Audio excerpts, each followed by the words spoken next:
Today I'm out here just by myself fishing the Sequoia River.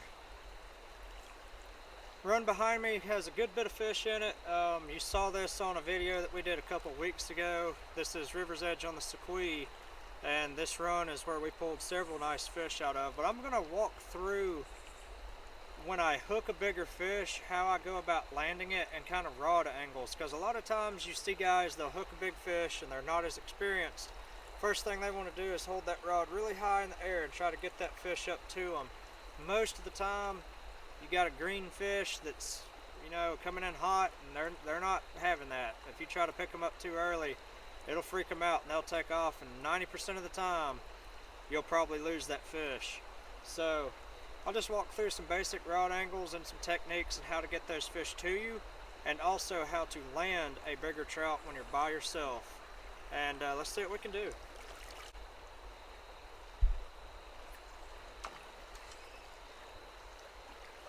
a nice fish.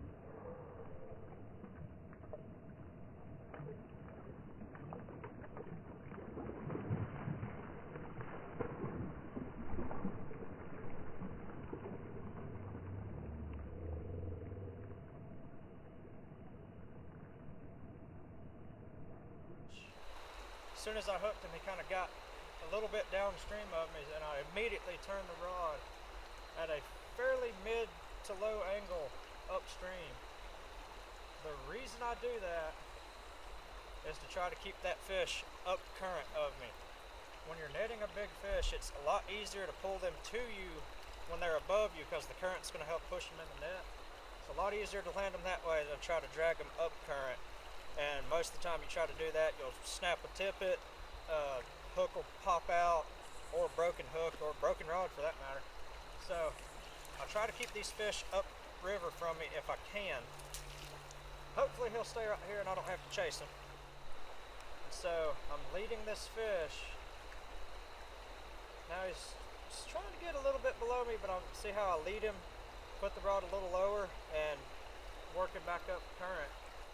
But when you get them up in front of you and they get close and they're up on top, you want to lift up with just your forearm and your wrist. You don't want to do this landing a big fish by yourself, or landing a big fish anytime for that matter, unless you're in a drift boat.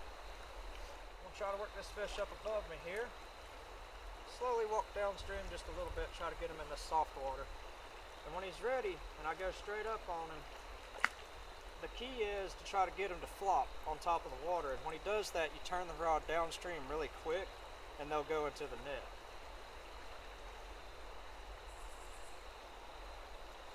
Now I got some little bit of ground on him and he's coming to me. He saw me, decided he didn't like my ugly face. This again, get them right here, go straight up, and then immediately turn downstream once they give you that signal that they're going to start flopping on top. Sometimes you have to do it several times to get it to work, but once you do, I call it the circle technique. I'll work these fish in a half circle or a full circle if I have to. If they get below me, I'll try to work them back up, get them in front of me. If I try to net them and they're not ready, I'll let them go back down. And I'll just do that until they're ready, unless it's just a really big fish that wants to stay below me, and then I'll usually walk down and try to land them in a little slower water. And there you go. Big old healthy Sequoia River rainbow.